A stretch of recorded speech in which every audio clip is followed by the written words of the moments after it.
Langsung gemparkan tanah Arab. Hervé Renard dibuat terkejut dan gusar setelah PSSI panggil kembali Shin Tae-yong gabung tim kepelatihan Timnas Indonesia. Shin Tae-yong tahu cara mengalahkan kami. Validkah? Fans Timnas wajib simak fakta selengkapnya berikut ini. Jepang resmi bantu Indonesia. Kapten Wataru Endo doakan Indonesia lolos Piala Dunia 2026 lewat round 4. Benarkah?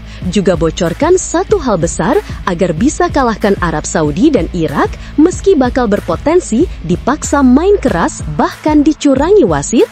Simak ulasan lengkapnya hanya di sini.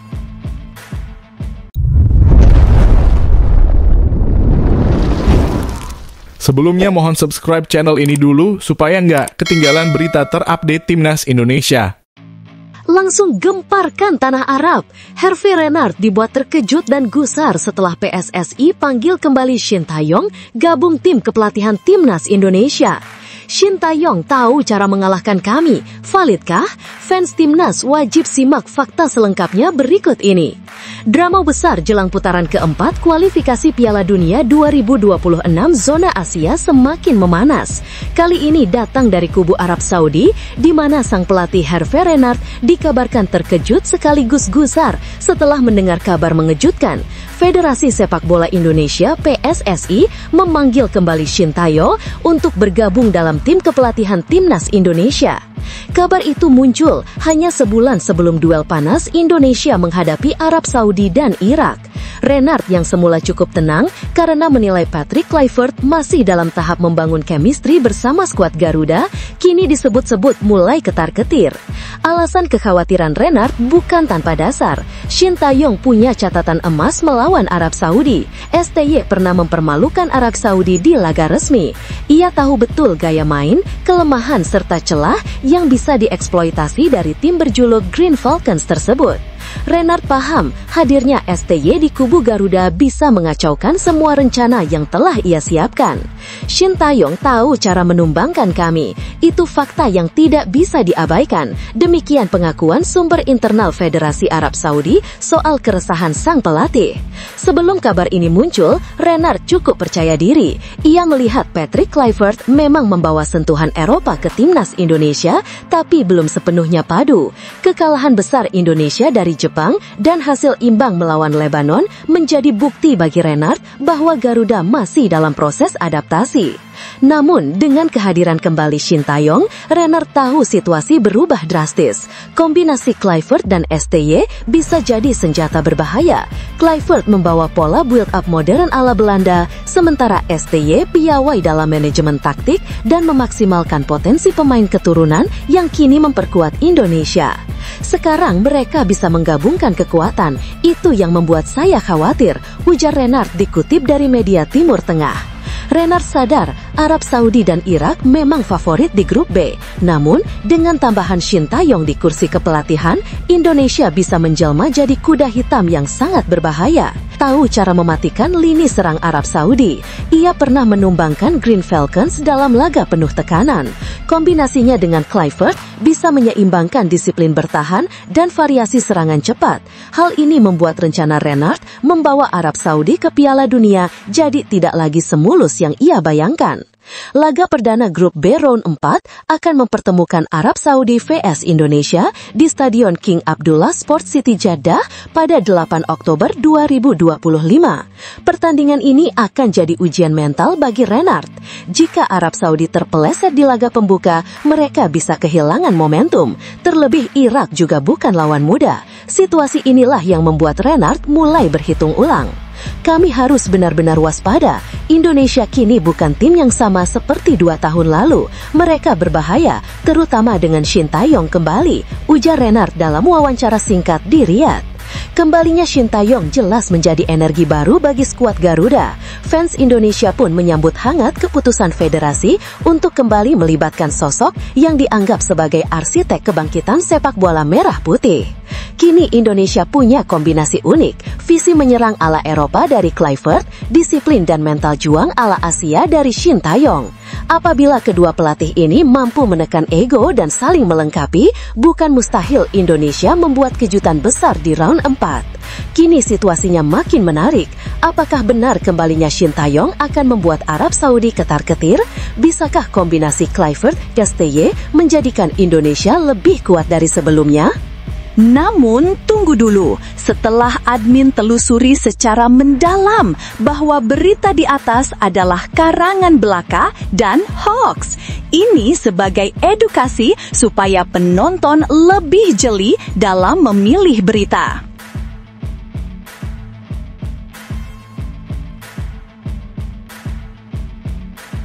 Jepang resmi bantu Indonesia. Kapten Wataru Endo doakan Indonesia lolos Piala Dunia 2026 lewat round 4. Benarkah? Juga bocorkan satu hal besar agar bisa kalahkan Arab Saudi dan Irak meski bakal berpotensi dipaksa main keras bahkan dicurangi wasit? Simak ulasan lengkapnya hanya di sini. Sepak bola bukan sekadar adu taktik dan fisik di atas lapangan, tetapi juga soal rasa hormat, semangat, dan doa tulus dari mereka yang pernah menjadi lawan. Hal inilah yang ditunjukkan Kapten Timnas Jepang, Wataru Endo, usai menghadapi Timnas Indonesia di laga terakhir FIFA Matchday. Meski Indonesia harus menelan pil pahit dengan kekalahan telak 0-6 dari Jepang, satu kalimat sederhana yang keluar dari mulut Endo justru terasa begitu dalam artinya. Sang gelandang Liverpool itu mendekati para pemain Garuda dan berujar, "Selamat ya, semoga lolos ke Piala Dunia pada putaran keempat." Ucapan singkat namun penuh makna. Tidak sekadar basa-basi, melainkan bentuk penghormatan kepada perjuangan Indonesia yang sudah melangkah jauh, bahkan mampu lolos hingga putaran keempat kualifikasi Piala Dunia 2026 zona Asia. Endo sebagai kapten Jepang tentu sangat paham betapa sulitnya jalan yang harus dilalui Indonesia. Ia tahu bahwa Garuda baru saja keluar dari grup neraka bersama Jepang dan Australia, lalu berhasil melaju ke babak berikutnya. Itu pencapaian besar yang patut diapresiasi. Namun perjuangan itu belum usai. Justru di round 4, Indonesia akan menghadapi lawan yang tak kalah tangguh, Arab Saudi dan Irak. Dua raksasa Asia ini terkenal dengan permainan cepat, fisik kuat, serta pengalaman di panggung internasional. Endo sadar, untuk bisa melangkah lebih jauh, Indonesia butuh bukan hanya kerja keras di lapangan, tetapi juga strategi matang serta soliditas di luar lapangan. Yang menarik, admin berspekulasi bahwa ucapan Endo juga membawa pesan tersirat bagi Indonesia, perlunya menyatukan kekuatan di kursi kepelatihan. Banyak yang menilai kegagalan Indonesia menahan gempuran Jepang 0-6 bukan hanya karena kualitas individu, tetapi juga akibat salah strategi. Disitulah muncul wacana, apakah Patrick Kluivert harus kembali digabungkan dengan Shin Tae-yong? Dari sisi build-up dan gaya menyerang, Kluivert punya visi sepak bola Eropa modern. Dari sisi manajemen mental, motivasi, serta disiplin, Shin Tae-yong sudah membuktikan diri mampu mengangkat timnas Indonesia hingga dikenal dunia. Apalagi, STY pernah mencetak sejarah dengan menumbangkan Arab Saudi saat masih melatih, sementara Kluivert membawa pengalaman Belanda dalam membangun transisi serangan cepat. Jika dua gaya ini digabungkan, bukan tidak mungkin Indonesia bisa menghadirkan kejutan saat berhadapan dengan Irak dan Arab Saudi. Endo sendiri tidak menyampaikan panjang lebar, tapi satu kalimatnya sudah cukup untuk memotivasi pemain dan fans. Ia seakan ingin mengatakan, Indonesia punya peluang, asal tidak menyerah. Selamat ya, semoga lolos ke Piala Dunia pada putaran keempat. Ucap Endo singkat namun syarat makna. Ucapan itu bukan hanya bentuk penghormatan, tetapi juga pengakuan bahwa sepak bola Indonesia kini mulai diperhitungkan oleh tim-tim besar Asia. Ucapan Kapten Jepang ini bisa menjadi energi tambahan bagi skuad Garuda. Dukungan moral dari lawan sekelas Jepang adalah sinyal bahwa perjuangan Indonesia tidak boleh berhenti di sini. Namun tentu semua kembali pada federasi, pelatih, dan pemain. Apakah mereka mampu mengesampingkan ego, menyatukan kekuatan, dan tampil maksimal di round 4? Kini saatnya kita renungkan bersama. Apakah timnas Indonesia memang perlu kembali memanggil Shin Tae-yong atau bahkan menggabungkannya dengan Patrick Kluivert? Apakah kombinasi itu bisa menjadi senjata rahasia Garuda untuk menumbangkan Irak dan Arab Saudi?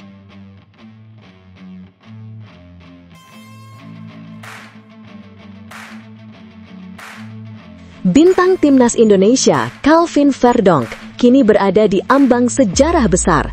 Pemain berusia 28 tahun itu berpeluang menjalani debut bersama klub barunya, Lille OSC, ketika tim berjuluk Les Dogs menjamu Toulouse pada pekan keempat Liga 1 musim 2025/26. Pertandingan yang akan digelar di Stadion Pierre Mauroy, Lille ini dijadwalkan berlangsung pukul 20 WIB. Publik Indonesia tentu menaruh harapan besar agar Verdonk bisa langsung diturunkan pada laga tersebut. Apalagi setelah penampilannya yang cukup meyakinkan bersama timnas di agenda FIFA Matchday September lalu. Sejauh ini, kondisi fisik Verdonk tidak mengalami masalah berarti. Ia tampil solid ketika membela skuad Garuda dalam laga uji coba melawan Lebanon pada FIFA Matchday September 2025. Aksi konsisten di level timnas itulah yang semakin menguatkan keyakinan bahwa ia siap tampil sejak menit awal bersama Lille.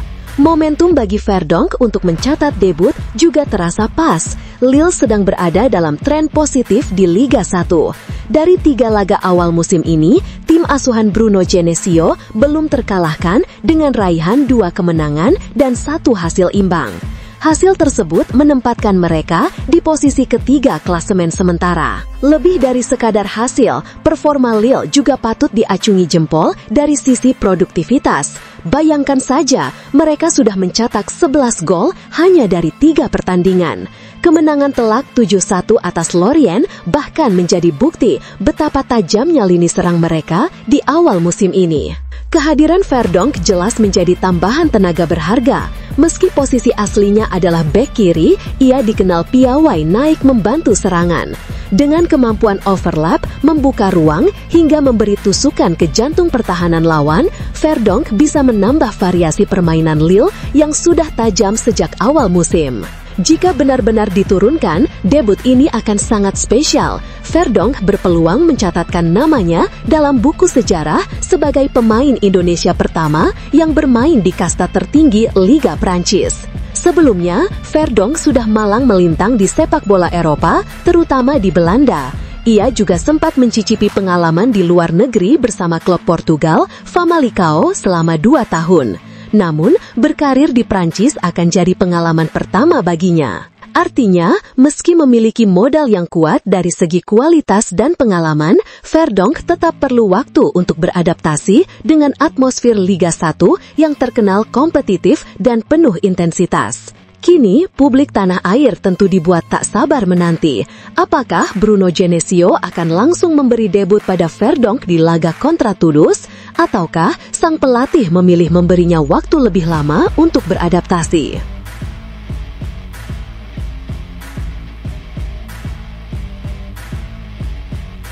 Kabar terbaru datang dari Belanda.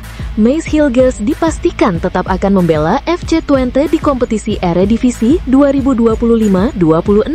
Padahal sebelumnya, bek andalan timnas Indonesia ini sudah santer dikaitkan dengan rencana hengkang. Hilgers diketahui sempat mengutarakan keinginannya meninggalkan Twente pada bursa transfer musim panas. Ia bahkan telah melakukan pembicaraan serius dengan beberapa klub. Namun, hingga detik-detik terakhir penutupan bursa transfer, langkah besarnya untuk mencari tantangan baru ternyata gagal terrealisasi. Dengan kondisi itu, Hilgers kini kembali ke pelukan Twente, klub yang bermarkas di Stadion De Grolsvesten. Media Belanda, Oost, melaporkan bahwa Hilgers menjalani periode transfer yang sangat padat. Keinginannya untuk pergi benar-benar besar, apalagi Twente sendiri sudah lebih dulu mendatangkan bek baru sebagai bagian dari rencana jangka panjang mereka. Namun, pada akhirnya, kabar resmi menyebutkan bahwa Hilgers tetap berseragam Twente. Setelah periode transfer yang penuh gejolak, Maes Hilgers tetap bertahan di FC Twente. Bek tengah tersebut memiliki keinginan yang kuat untuk hengkang,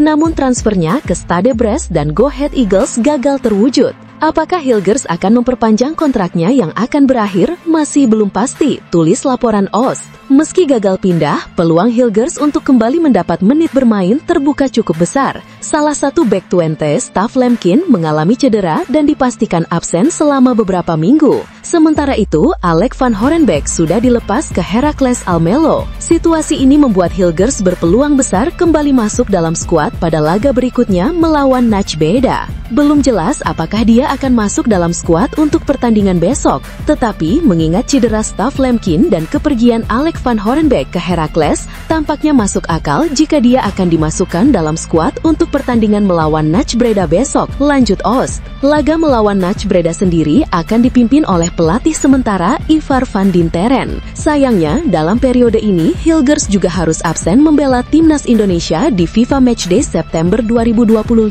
Ia tidak ikut tampil saat Garuda melibas Taiwan 6-0 maupun ketika bermain imbang 0-0 melawan Lebanon di Stadion Gelora Tomo Alim. Padahal, kedua laga itu menjadi bagian penting dari persiapan tim asuhan Patrick Kluivert jelang putaran keempat kualifikasi Piala Dunia 2026 zona Asia. Menurut Kluivert, waktu untuk melakukan eksperimen sudah habis dan laga Oktober mendatang akan benar-benar menjadi pertarungan serius. Posisi Hilgers di timnas pun bisa dibilang kurang menguntungkan. Ia terancam bersaing lebih keras untuk merebut tempat di lini belakang Garuda, terutama karena absennya di dua laga uji coba tersebut membuatnya kehilangan momen adaptasi dengan strategi terbaru. Kini pertanyaannya, bagaimana masa depan Mace Hilgers di Twente maupun di timnas Indonesia? Apakah ia akan mampu kembali menjadi pilihan utama setelah gagal pundah? Dan apakah performanya di Eredivisie musim ini cukup kuat untuk meyakinkan Patrick Kluivert agar tetap mempercayainya di putaran keempat kualifikasi Piala Dunia? Bagaimana menurut kalian pecinta sepak bola Indonesia?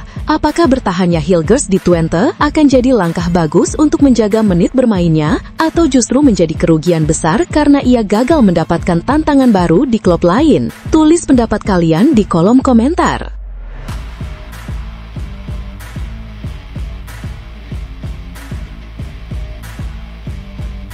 Agenda FIFA Matchday September 2025 akhirnya tuntas dijalani oleh timnas Indonesia. Dari dua pertandingan yang dimainkan, Garuda berhasil meraih kemenangan telak 6-0 atas Taiwan sebelum kemudian ditahan imbang 0-0 oleh Lebanon. Dua laga ini memang dirancang sebagai ajang persiapan sebelum menghadapi putaran keempat kualifikasi Piala Dunia 2026 zona Asia. Namun, jika ditelisik lebih dalam, hasil yang didapat masih meninggalkan tanda tanya besar. Apakah Indonesia benar-benar sudah siap menghadapi tantangan jauh lebih berat di bulan Oktober nanti? Kemenangan melawan Taiwan tentu memberikan suntikan kepercayaan diri, tapi hasil imbang melawan Lebanon justru memunculkan keraguan karena memperlihatkan Garuda masih kesulitan menemukan performa terbaik, terutama dalam membongkar pertahanan lawan yang lebih solid. Media asal Belanda, Voetbal Primer, juga menyoroti hal ini. Mereka menilai pertandingan September tidak memberikan gambaran nyata kekuatan Indonesia. Tim Indonesia asuhan Patrick Kluivert tidak mengalami periode pertandingan internasional yang menegangkan. Namun hal itu akan berubah sepenuhnya pada periode Oktober mendatang. Saat itu Indonesia akan menghadapi pertandingan krusial melawan Arab Saudi dan Irak di Jeddah, Arab Saudi. Tulis laporan Voetbal Primer. Selain itu, para pemain diaspora yang diharapkan menjadi pembeda juga disebut belum benar-benar menunjukkan performa terbaiknya di laga September ini. Oktober nanti akan menjadi momen paling menentukan. Indonesia harus melawan Arab Saudi dan Irak dalam format mini pool. Skemanya jelas, hanya juara grup yang otomatis lolos ke Piala Dunia 2026. Runner-up masih punya kesempatan dengan melaju ke putaran kelima, sementara peringkat ketiga dipastikan tersingkir.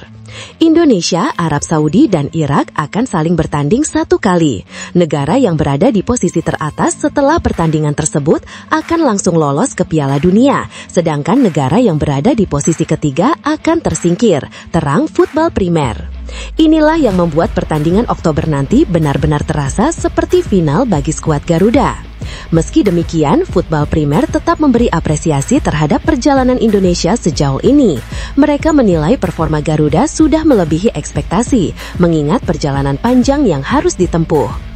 Indonesia juga telah melewati jalur kualifikasi Piala Dunia yang cukup rumit, di mana mereka sudah berhasil memastikan tiketnya lebih awal. Namun pada fase sebelumnya, Jepang dan Australia berhasil merebut slot Piala Dunia di grup Garuda saat itu.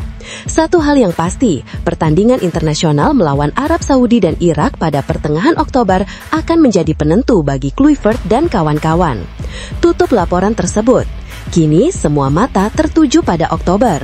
Patrick Kluivert harus menemukan formula terbaik, mengoptimalkan pemain diaspora, dan memaksimalkan kekuatan lokal agar Indonesia mampu bersaing menghadapi dua raksasa Asia.